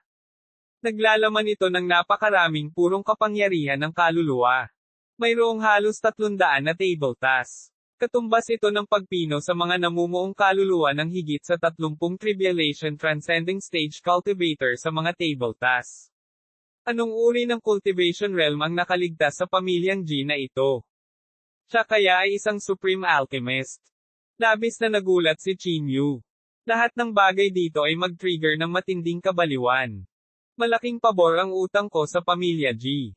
Paano ko ito mababayaran? Ang pagpili na ginawa niya sa isang pag-iisip ay nagbigay daan sa kanya upang makakuha ng ganoong kalamangan. Inilagay ni Chinyu ang lahat sa singsing ng somero at sinuri ang iba pang mga lokasyon. Mayroon ding isang banal na espada na lumulutang sa hangin. Hindi mabilang na mga banal na inscription ang nakaukit dito, at nagbigay ito ng mapangwasak na lakas. Ang ikinagulat ni Chinyu ay ang mga alituntunin ng Path of Heaven na nakapalibot sa espada ay ganap na binaluktot. Sa loob ng radius na ilang dosenang sentimetro, ang mga patakaran ng landas ng langit ay ganap na nawala. Ang mga tuntunin ng langit at lupa ay nasa lahat ng dako. Kahit na sa pinakamababang kahaliling dimensyon, o kahit isang butil ng alikabok, ay naimpluwensyahan ng mga alituntunin ng landas ng langit. At ang banal na espadang ito ay isang bagay na kahit na ang mga tuntunin ng landas ng langit ay hindi kayang lapitan. Ang espadang ito ay walang alinlangan na isang pinakamataas na kayamanan. Sa sandaling ang banal na kahulugan ay nakipag-ugnayan sa banal na espada, ang kaluluwa ni Chinyu ay nanginginig ng marahas na para bang ito ay nakipag-ugnayan sa isang bagay na lubhang nakakatakot. Sa kawalan, ang banal na espada ay biglang nagsimulang umikot ng mabagal. Isang surge ng internal chi ang biglang nag-lock kay Chinyu, na naramdaman lamang ang kanyang kaluluwa na nakaharap sa isang napakalaking bagay. Di man it, bakit may divine sense? Labis na nagulat si Chinyu. Naramdaman niyang may kumokontrol sa banal na espadang ito. Tila ito ang banal na sentido ng ninuno ng pamilyang G. Hawak niya ang soul stone sa kanyang kamay, kaya hindi pa siya inaatake ng divine sense. Kung siya ay ma-detect na walang bloodline ng pamilyang G, iniisip niya kung anong uri ng pag-atake ang ilulunsad ng banal na pakiramdam na ito laban sa kanya. Naramdaman ni Chinyu na siya ay mapupunit sa isang iglap kapag nakaharap niya ang isang makapangyarihang realm cultivator na maaaring magbukas ng espasyo at mangolekta ng napakaraming kayamanan sa kanyang sarili, kasama ng banal na espadang ito. Agad siyang umatras mula sa espasyong ito at hindi nagtangkang lumapit. Sa tulong ng Soulstone, bumalik siya sa Azure Ridge Continent. Paano ito? Nakuha mo ba ang mga gamit sa loob? Curious na tanong ni Gio. Nakuha ko na ang lahat, ngunit mayroon pa ring banal na espada. Mukhang nandoon pa rin ang ninuno ng pamilya G, kaya hindi ako naglakas loob na lapitan ito. Habang nagsasalita si Chinyu, binuhat niya ang mga miyembro ng pamilya ni G at naglakad patungo sa Azure Firmament Sect. Ito ba ang Azure Firmament Sect? Sa ganoong sitwasyon, pakiramdam ko kailangan kong magtayo ng sarili kong base. Sa ganoong paraan, kapag umatake ang mga alien race, magkakaroon ako ng lugar para ipagtanggol ang sarili ko. Sabi ni Chinyu pagkatapos mag-isip sandali. Si Wang Feng ay isa na ngayong tunay na Formation Master. Kasama ang impormasyon ng pagbuo na naiwan ng kanyang ama pati na rin ang napakaraming espiritu ng diwa. Sa lakas ni Wang Feng, makakapag-set up siya ng isang formation na sumisira sa mundo. Sa ganitong paraan, magkakaroon ng lugar na pahingahan ang lahat. Bagamat ligtas ang singsing ng Somero, kumpara sa napakalawak na kontinente, mas makitid pa rin ito. Wang Feng, maaari ka bang mag-set up ng isang formation dito ngayon? Gusto kong magtayo ng isang ligtas na base dito. Kung tutuusin mula sa kasalukuyang sitwasyon, ang spatial rift ay lalago lamang. Hindi natin maaasahan ang mga tao mula sa Holy Region sa Solitary Cloud City. Makakaasa lamang tayo sa ating mga sarili kung ang isang malakas na lahi ng dayuhan ay bababa. May naramdaman ng mali si Qinyu. Kung ang magulong panahon ay tunay na bumaba, ang kanilang lakas lamang ay hindi gaanong mahalaga tulad ng alikabok. Gayunpaman, kung sila ay magkakasama, ang kanilang mga pagkakataon na mabuhay ay tataas. Katulad ng mga maharlikang pamilya ng banal na rehiyon.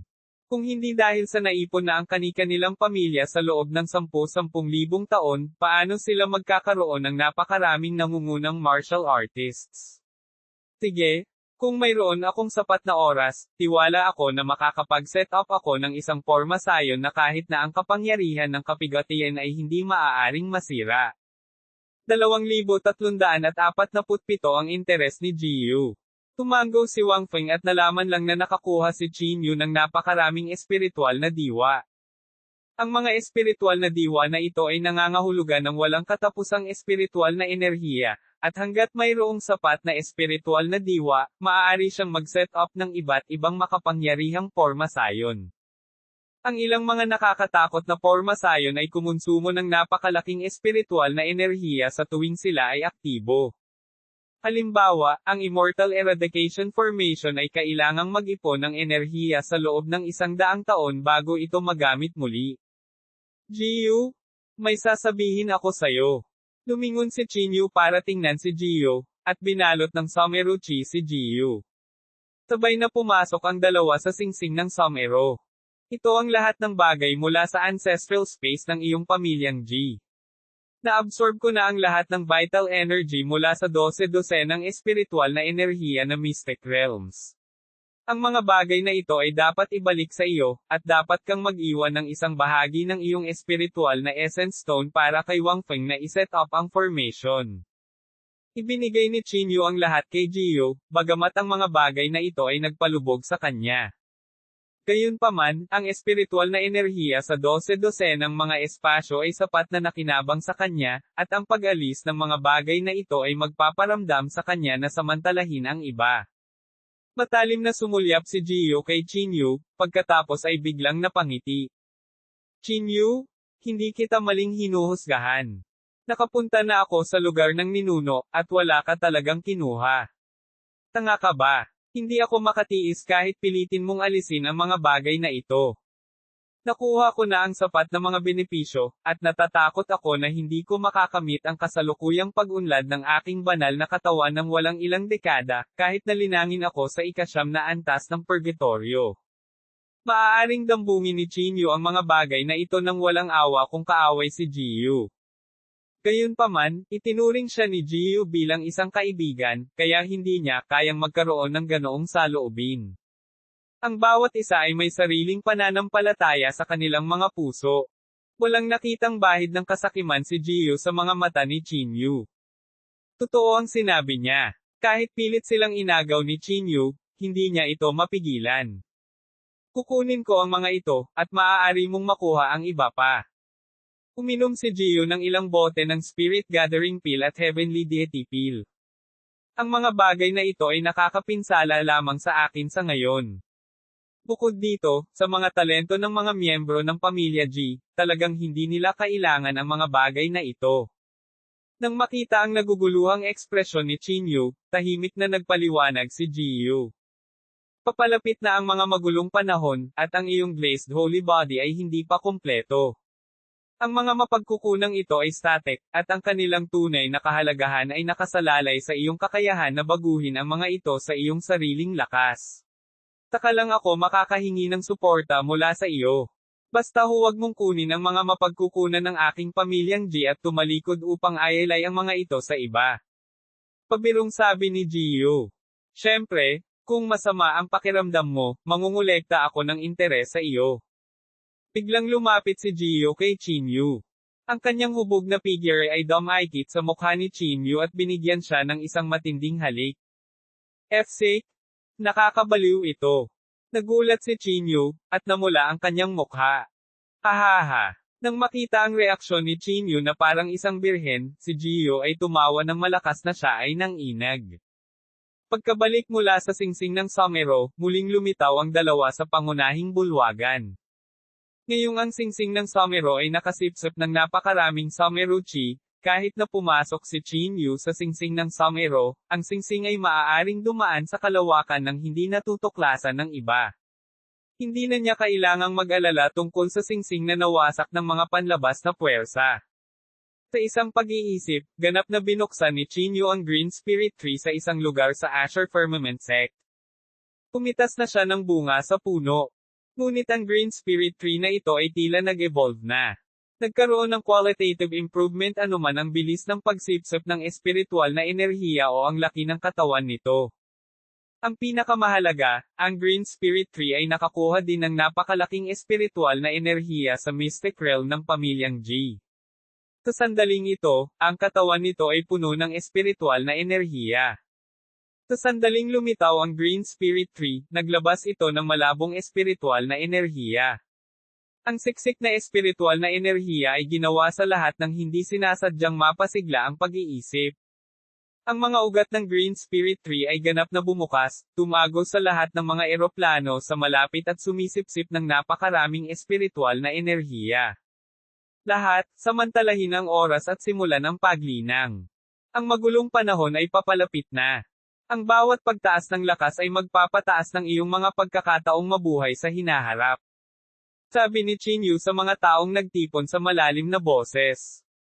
Susunod, gusto niyang magtipon ng puwersa ng Asher Firmament Sect at ng Pamilya G at magtayo ng fortress para sa proteksyon dito. Sa tulong ng Green Spirit Tree, ang paglilinang ng mga taong ito ay magiging mas mabilis kaysa sa iba. Sinimulan na ni Wang Feng na iset up ang formation. Sa mga natamo ni Wang Feng sa mga pormasayon at sa napakaraming espiritual na asensya, maaari pa niyang iset up ang pormasayon na mas nakakatakot kaysa sa Solitary Cloud City. Kahit na ang mga tao sa banal na rehiyon ay hindi makakuha ng anumang kalamangan. Puntong hininga, kung mayroon lamang akong lalaking may bigot. Marahan na ba maantong hininga si Chinyu? Ang matandang lalaki na ito, ang lalaking may bigot, ay bihasa sa lahat ng uri ng kakaibang lihim na pamamaraan. Ang kanyang mga natamo sa pormasayon ay higit na kakilakilabot kaysa kay Wang Feng. Kung narito siya, ang lugar na ito ay maaaring maging isang hindi masisira na kuta.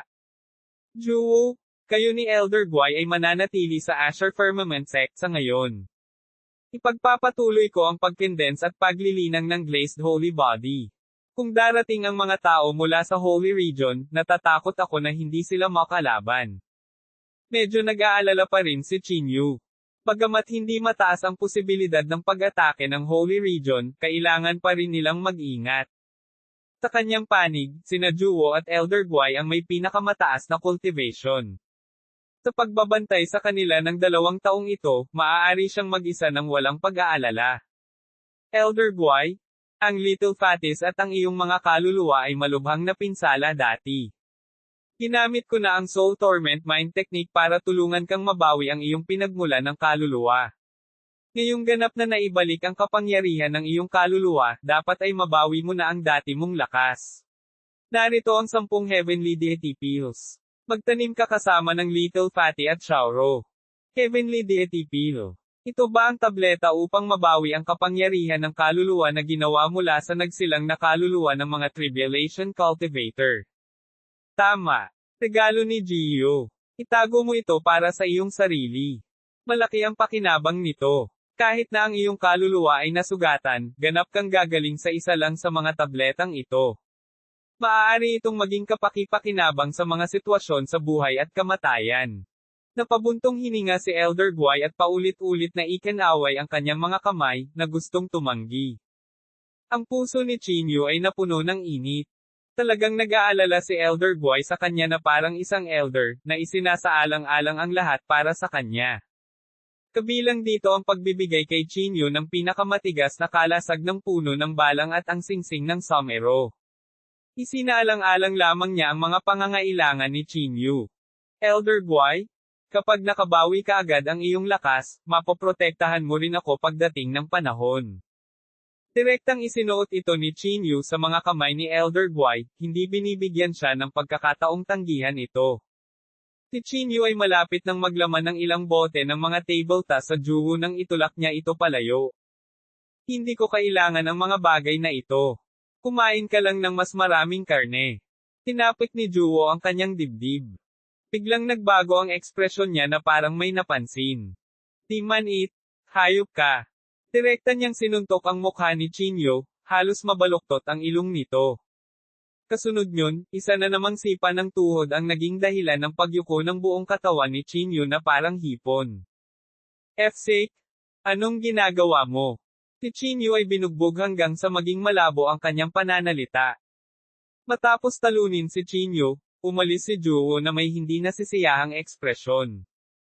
Kuya, may markang pulang labi sa mukha mo. Nagseselos ba si Auntie Juwo? Umakyat si Xiaoro sa balikat ni Chinyu at nakangiting sinundot ang mukha ni Chinyu. 2,348 ang plano ng aristocratic family. Nakalimutan kong panasan. Mabilis na pinunasan ni Chinyu ang marka ng labi. Si Jiyu ay talagang nagdulot ng ilang malalim na problema. Uwi, sa sandaling ito, sa Solitary Cloud City. Ang Moon Listening Pavilion ay naging isang pahingahan para sa mga nakatataas sa Holy Region. Ang mga tao mula sa iba't ibang paksayon ay paulit-ulit na dumarating at umaalis. Hindi mabilang na mga espiritual na kakanyahan, mga kaluluwang bato, at mga kayamanan ang ibinigay. Sa ilalim ng malupit na pamamaraan ng banal na rehiyon, karamihan sa mga sekta at maharlikang pamilya sa huli ay piniling magpasakop. Mas mabuting ibigay ang mga bagay na ito kaysa mawala ng buhay. Matapos maibigay, ang mga bagay na ito ay hinati sa 10 bahagi ayon sa iba't ibang sukat at dinala palayo ng mga tao mula sa kani-kanilang pamilya. Sa isa sa mga silid, isang layer ng spatial restriction ang nasa labas. Ang layer na ito ng spatial restriction ay humarang sa lahat ng divine senses at sounds, at hindi ma-detect ng mga tao kung ano ang nangyayari sa kwarto.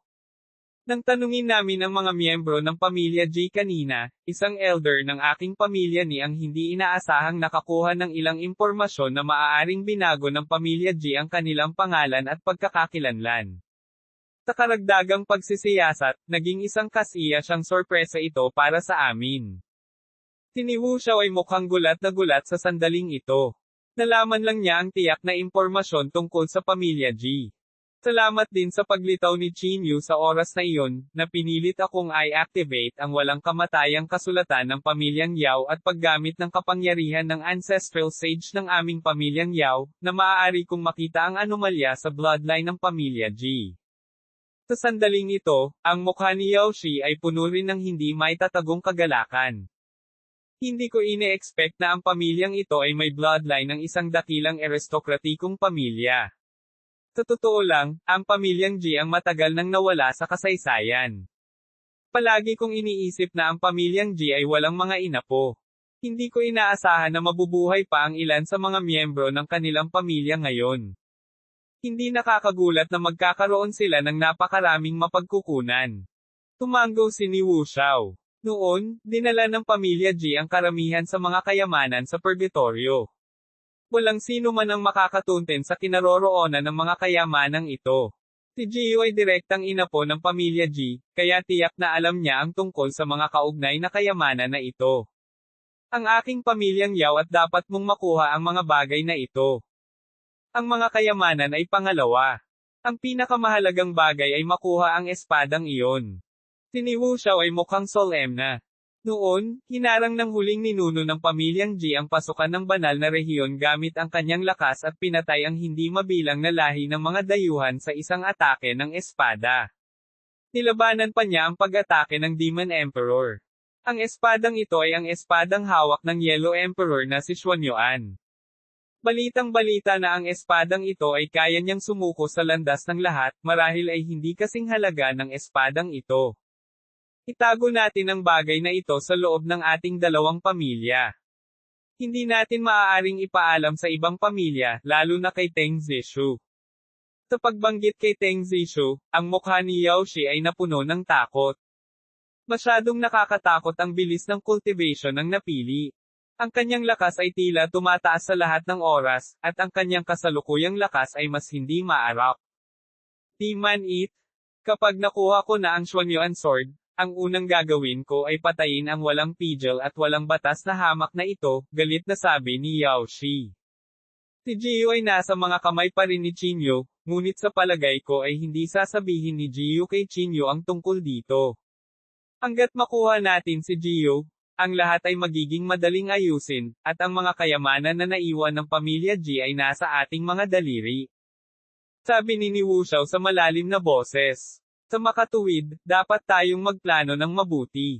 Bukod dito, ang ninuno ng pamilya Ji ay maaaring gumawa ng isang bitag. Dapat nating isaalang-alang ang lahat ng ito. Oo, inaayos na ng dalawang banal na Panginoon ang kanilang mga pamamaraan, at dapat na malapit nang dumating ang balita. Matagal na nagkwentuhan ang dalawa sa mahinang boses. Uwi, sa Azure Ridge Continent. Si Qinyu ay nalubog sa paglilinang ng banal na katawan. Lumipas ang 10 araw, at sinisipsip niya ang espiritual na enerhiya ng espiritual na kakanyahan ng bundok, Nubi. Sa sandaling ito, hindi mabilang na mga daluyan ng dugo ang umusbong mula sa kanyang katawan.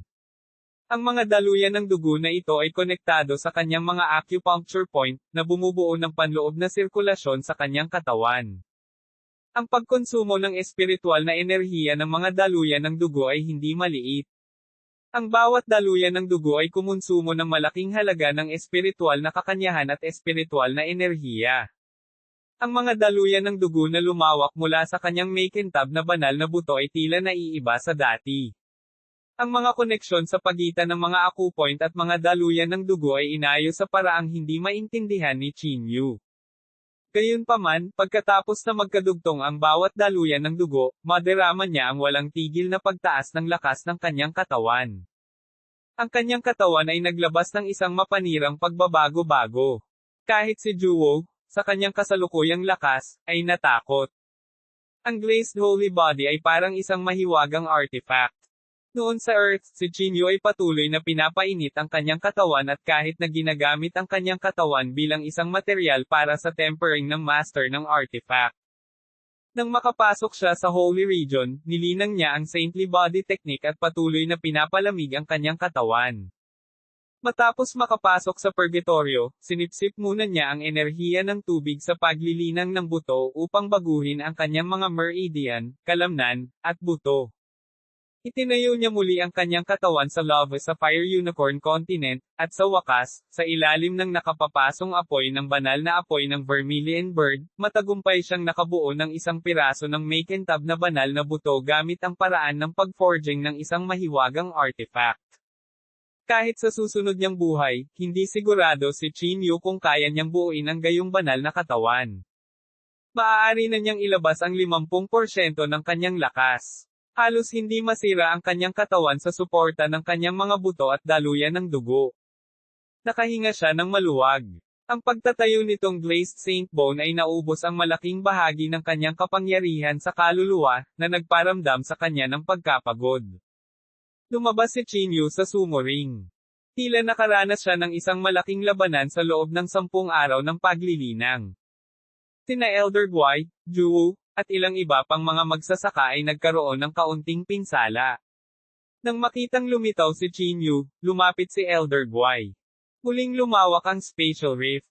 Ang Path of Heaven ay tila lalong walang kapangyarihan laban sa mga mababang antas ng eroplano. Sa pagkakataong ito, lumitaw ang isang 9th grade True Saint Monster Race leader. Kung hindi dahil sa pagkumpleto ni Wang Feng sa maagang yugto ng defensive formation, natatakot ako na ang mga magsasaka dito ay dumanas ng mabibigat na casualty.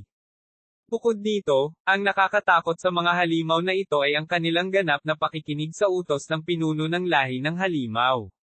Sa simula, maaaring patayin ni Juwo ang pinuno ng lahi ng halimaw na ito, ngunit sa huli, daan-daang mga halimaw ang nagpapahintulot sa mga halimaw na makatakas sa sarili. Sa ganoong disiplina, maaaring hindi tayo ang kanilang makakapareha kung sumiklab ang isang malaking labanan. Sabi ni Qin Yun na nakakunot ang noo. Nabasa niya ang ilang mga tala.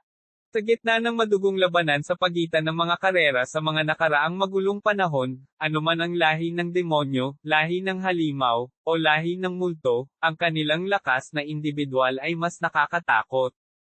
Ang isang dayuhan ng parehong cultivation realm ay nangangailangan ng dalawang tao na may parehong lakas upang sugpuin siya. Samantala, ang sangkatauhan ay nagtagumpay sa mga laban ng pangkat. Pero parang bumaliktad ang sitwasyon ngayon. Hindi niya mahuhulaan kung paano bubuo ang sitwasyon pagkatapos.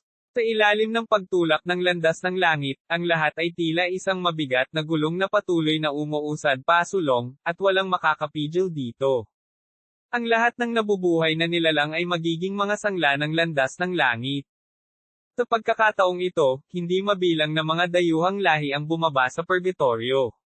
Ang mga tao ay dumanas ng mabibigat na casualty. Ang solitary Cloud City ay kinubkob din. Maraming mga magsasaka mula sa purgatorio ang itinulak sa mga frontline upang harangan ang mga dayuhang lahi. Ang mga tao mula sa Holy Region ay hindi kumilos. Napabuntong hininga si Elder Guai. Bilang isang puno ng demonyong lahi, hindi siya kabilang sa lahi ng tao. 2,349 na nakatarget.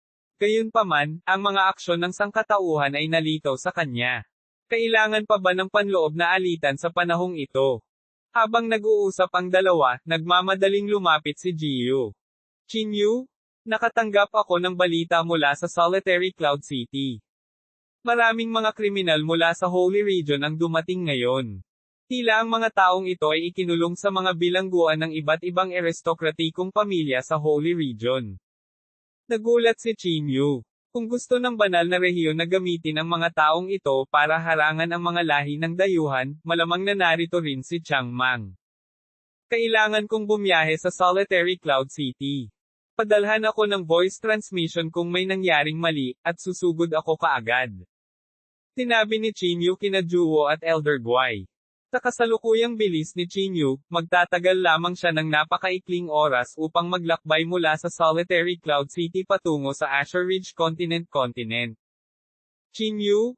Mag-ingat. Dahil maaaring ipadala ng banal na rehiyon ang grupong ito ng mga tao sa purgatorio, dapat ay mayroon silang paraan para makontrol sila. Bukod dito, ayon sa pagkakaalam ko, maraming mga tao dito ang may malalapit na kamag-anak sa kamay ng banal na rehiyon. Ang grupo ng mga tao na ito ay malamang na ginagamit upang kontrolin ang mga nangungunang martial artist na ito. Hindi ka dapat kumilos ng walang ingat. Paalala ni Jiyo. Tumango si Qin Yu. Kung ganoon, tiyak na lalabas ang nakababatang kapatid na babae ni Shimen sa Solitary Cloud City. Kung magkakaroon siya ng pagkakataon, ililigtas din niya ang kapatid ni Shimen. Bakit hindi mo ako isama? Marami pa akong nakasangla sa Solitary Cloud City at magkakaroon ng maraming impormasyon sa unang kamay. Sa gayon ay makakagawa tayo ng mas mahusay na paghatol. Sabi ni Jiyu pagkatapos ng ilang sandali ng pag-aalinlangan. Sige, guguluhin kita kung ganoon. Inilagay ni Qin Yu si Jiyu sa Somero Ring at agad na umalis papuntang Solitary Cloud City. Habang nasa daan, ang mga kamay ni Qin Yu ay patuloy na nagbubuga. Pag-urong ng lupa sa 1 inch, line word formula, at gale resistance boot. Sa sandaling ito, ang kanyang bilis ay parang isang shooting star. Pagkatapos ng boom, 1,000 milya na ang layo niya. Ang walang katapusang magulong chi ay dumaloy mula sa kanyang mga buto patungo sa kanyang mga kamay na nagsagawa ng mga hand seal. Ang dalawang spelling na ito ay kumonsumo ng isang nakakatakot na dami ng espiritual na kapangyarihan. Hindi sana sila gagamitin ni Qin Yu para magmadali kung hindi dahil sa isang kagyat na bagay. Ngunit ngayon, kahit na maglakbay siya ng ganito ng kalahating taon, pakiramdam niya ay hindi niya uubusin ang lahat ng kanyang magulong chi, na siyang nakakatakot na bahagi ng glazed holy body. Wala pang 2 oras, nakarating na si Qin Yu sa labas ng Solitary Cloud City. Ang lugar ay puno ng amoy ng pagkabulok, at ang ilang mga tao ay nililinis ang mga nabubulok na bangkay sa lupa. Tila nagkaroon ng maraming malalaking labanan dito, at ang mga bangkay na nagkalat sa lupa ay naging saksi sa matitinding labanan na naganap. Hindi mapakali si Qin Yu. Isinuot niya ang kanyang balabal at pumasok sa pasukan ng Solitary Cloud City. Ang pagbuo ng Solitary Cloud City ay halos nawasak na ngayon ng mga tao sa Holy Region, at maaaring tumagal ng mahabang panahon para makabawi. Sa makatuwid, sa halip ay nagdala ito ng kaginhawaan sa kanya. Kung hindi, sa pagbuo ng Solitary Cloud City, naramdaman ni Qin Yu na maaaring magdulot pa rin ito ng banta sa kanya kahit na nilinang niya ang glazed holy body. Sa sandaling pumasok siya sa gate ng lungsod, naramdaman ni Qin Yu ang isang internal chi scan sa kanya ng isang beses, na tila isang mahiwagang paraan ng pagtuklas ng artifact.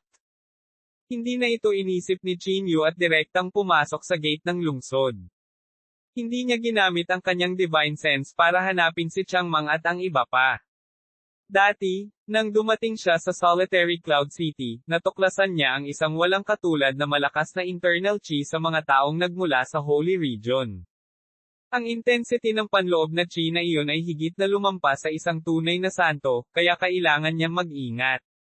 Ang bawat aristokratikong pamilya ng banal na rehiyon ay naipon sa loob ng 10,000 taon. Walang nakakaalam kung anong mga pamamaraan ang mayroon sila. Kung mas mataas ang kanyang cultivation, mas nakakatakot ang kanyang matutuklasan. Biglang may naramdaman si Qin Yu na hindi tama pagkatapos makapasok sa Solitary Cloud City. Ilang divine senses ang dumaan sa kanya na para bang siya ay pinuntirya. Qin Yu, hindi ka maniniwala kung bakit ako lumipat sa Lahog. Isang pamilyar na boses ang ipinadala sa dagat ng kamalayan ni Qin Yu. Ni Wu Xiao. Ang mga mag-aaral ni Qin Yu ay nagpahayag ng isang pahiwatig ng layunin ng pagpatay. Sa radius na 10 kilometro sa paligid niya, hindi mabilang na mga espiritual na ilaw ang nagliliwanag sa ilalim ng kanyang mga paa. Ang mga espiritual na ilaw na ito ay lumipad sa lupa at bumuo ng isang napakalaking pormasayon, na ganap na naghihiwalay sa espasyo dito mula sa labas ng mundo. Siya ay talagang na-target sa sandaling siya ay pumasok. Biglang lumitaw sina ni Wu Xiao, Yao Shi, at isang dosenang iba pa at pinalibutan si Qin Yu. Halos lahat ng mga taong ito ay mga tunay na banal sa ika-9 na baitang. Dapat silang mga elite na miyembro ng dalawang pamilya. Lumuhod at magsalita. 2 miyembro ng ni family ang pumalakpak, at ang malaking halaga ng espiritual na enerhiya ay napalitan ng mga higanteng palad. Nang malapit na silang magsanib puwersa upang sugpuin si Qin Yu, ang mga higanteng palad na dumapo sa balikat ni Qin Yu ay binasag ni Qin Yu sa sandaling lumapag sila. Ang 2 higanteng palad ay naging hindi mabilang na espiritual na enerhiya. Kung paanong ang espiritual na enerhiya ay gustong bumalik sa katawan ng dalawa, ito ay hinayla sa katawan ni Qin Yu at sumanib sa banal na buto. How dare you? Ang ekspresyon ni Wu Xiao ay naging galit na galit, at ang kanyang balabal ay namumula. Isang siksik na kapangyarihan ng liwanag ng buwan ang natipon sa kanyang kamay na para bang naghahanda siya ng ilang pamamaraan. Halos sabay-sabay, 1 pang 3 o 4 na tao ang nag-activate ng kanilang mga spell at naglunsad ng malalakas na pag-atake. Ang 1 pang tao ay lumapit kay Qin Yu na parang multo. Ang punyal sa kanyang kamay ay lumundag sa lakas ng liwanag ng buwan, na gustong putulin ang gulugad ni Qin Yu. Ito ang kapangyarihan ng mga tuntunin ng walang kamatayang kasulatan ng pamilya ni. Ang maliwanag na buwan ay isang kataas-taasang bituin, at ang pag-atake nito ay lubhang nakakatakot pagkatapos na matrigger. Ngayon, maaari nating ayusin ang mga luma at bagong sama ng loob. Mag-iipon muna ako ng interes. Malakas na sumigaw si Qin Yu at bahagyang kinurot ang kanyang mga daliri. Direkta niyang pinutol ang punyal sa 2 at pagkatapos, na may bahagyang paggalaw, ay humarap sa taong nakalusot sa kanya. Tinuntok ni Qin Yu ang kanyang ulo. Akmang sesubog na siya ng suntok ay may bumungad na bula sa katawan ng lalaki, at isang makapal na elemento ng tubig ang bumalot sa katawan niya. Umalangaw-ngaw ang hindi mabilang na mga tunog ng bula. Ito ay naging isang defensive na saint weapon, at nang lumitaw ang bula, ang mga elemento ng tubig sa paligid ay mabaliw na hinihigop dito. Ito ay ang embryonic na anyo ng isang tribulation artifact. Sa sandaling pumasok ang kamao ni Chinyu sa bula, naramdaman niya ang isang napakalaking puwersa na humawak sa kanyang kamay mula sa lahat ng direksyon. Ang kapangyarihang iyon ay tumagos sa bawat selula sa kanyang katawan, at ang kanyang kamay ay parang lumulubog sa kumunoy, hindi makagalaw. Haha, paano naman ang Misty Teardrop ng ni family ko? Isang masasamang ngiti ang ipinakita ng taong iyon.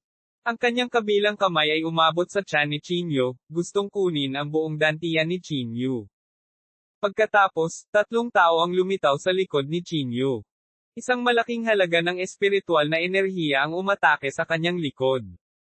Ang mga taong ito ay ang mga elite ng 2 pamilya. Nang magkaroon ng pagkakataon, agad nilang sinamantala. Ang isang tao mula sa isang maliit na lugar ay hindi naiintindihan ang background ng aming mga aristokratikong pamilya. Hindi ko talaga alam kung bakit gusto ni Saint Tian ang isang mabangis na bata. Umiling si Wu Xiao sa paghamak. Siguro siya ay medyo sanay. Ang Saint Tian na ito ay malamang na hindi rin mabuting tao, ginisyon ni Yao Shi at ipinagpatuloy ang pag-uusap. Mga ad ng pobrev, mga ad ng pobrev. Baka sa mukha ni Chinyu ang isang pahiwatig ng hangarin na pumatay, at nagbigay siya ng kaunting lakas sa kanyang kamay. Ang bula ng tubig ay direktang pumutok, at ang kapangyarihan ng kanyang kamao ay agad na pinasabog ang ulo ng magsasaka ng pamilya ni nang walang pag-aalinlangan. Ang mga pag-atake ng 3 tao sa likod ni Chinyu ay dumapo sa likod ni Chinyu, ngunit tuluyan niya silang hindi pinansin. Hindi man lang nanginig ang katawan ni Chinyu sa napakalaking pagbabago-bago. Sa paggalaw ng kanyang katawan, humarap siya kay Yao Shi. Biglang tumama ang palad niya sa mukha ni Yao Shi. 2,350 negosasyon. How dare you? Nagbago ang ekspresyon ni Yao Shi, at isang napakalaking liwanag ng mahiwagang artifact ang biglang lumitaw sa kanyang katawan. Hindi niya inaasahan o ni Wu Xiao na ang sitwasyon ay ganap na mababaligtad sa loob lamang ng ilang segundo. Sampal. Sa isang sampal ng kanyang palad, ang kayamanan na ilaw ng ilang makapangyarihang mga mahiwagang artifact ay direktang nabasag sa hindi mabilang na espiritual na mga fragment ng enerhiya. Ang sampal ay dumapo sa mukha ni Yao Shi, at ang kanyang mukha ay agad na namaga. Munting bastard. Hindi magkatugmang sigaw ni Yao Shi. Sampal. Sampal. Bago niya matapos ang kanyang pangungusap, direktang sinampal muli ni Chinyu ang kanyang mukha. Ilang ngipin ang lumabas sa kanyang bibig, at ang mukha ni Yao Shi ay namamaga. Natigilan si Yao Shi, at gayon din ang iba. Ang banal na anak ng pamilya Yao ay nasampal sa publiko. Nililigawan mo si kamatayan. Isang mapanirang panloob na chi ang lumabas sa katawan ni Yao Shi habang ang hindi mabilang na mga anino ng santo ay namuo sa itaas ng kanyang ulo. Ang aura na iyon ay nalampasan ang kapangyarihan ng tunay na santo at naglalaman ng nakakatakot na makalangit na kapangyarihan.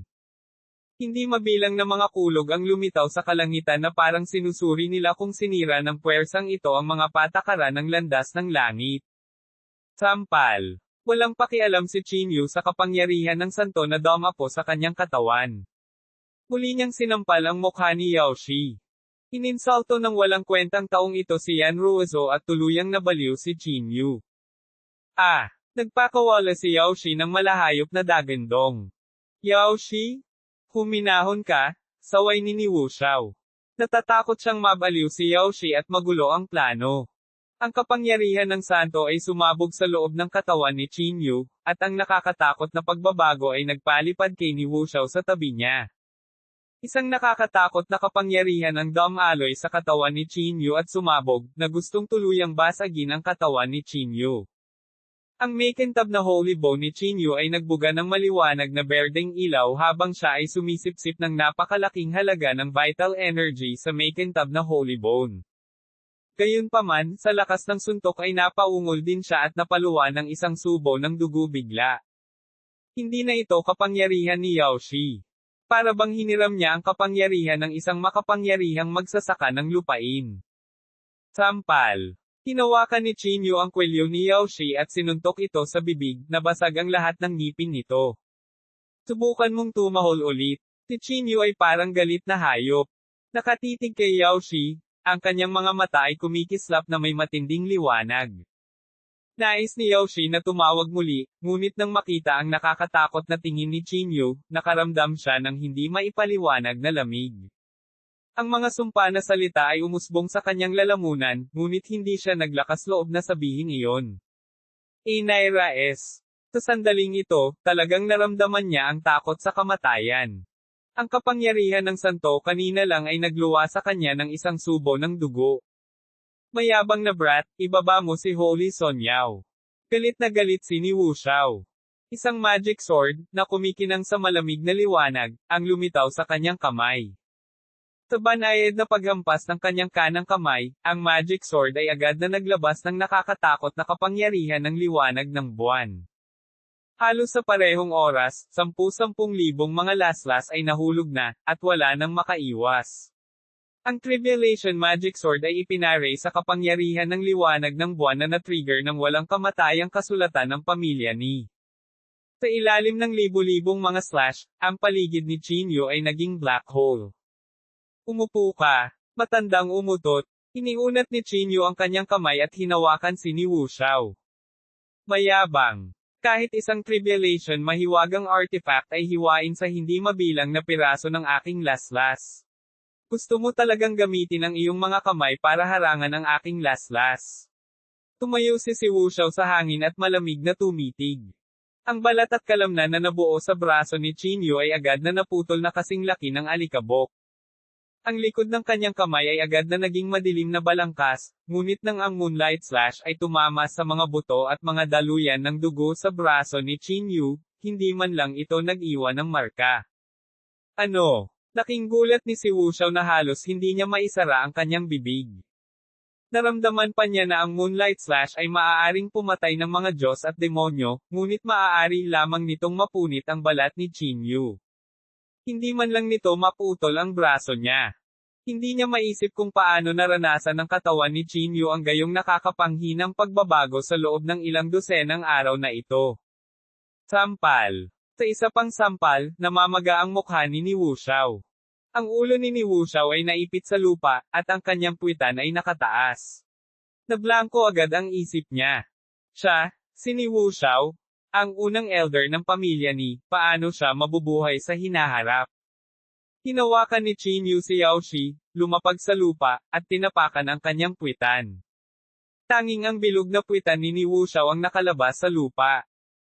Nang makita ang sitwasyon ni Wu Xiao, talagang nabawasan ng kaunti ang galit sa puso ni Yaoshi.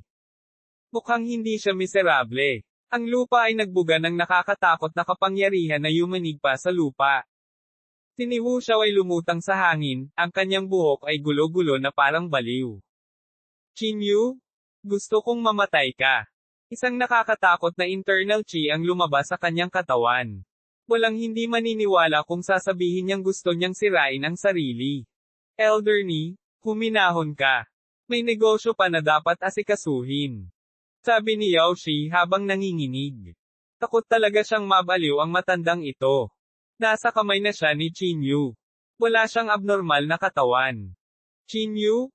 Kung ayaw mong mamatay ang kapatid mo, bitawan mo ako kaagad. Naalala ko ang pangalan ng kapatid mo ay Changmang, tama ba? Sigaw ni Yaoshi pagkatapos niyang kumalma. Sa isang iglap, lumitaw ang isang tao sa kamay ng isang magsasaka ng pamilya Yao.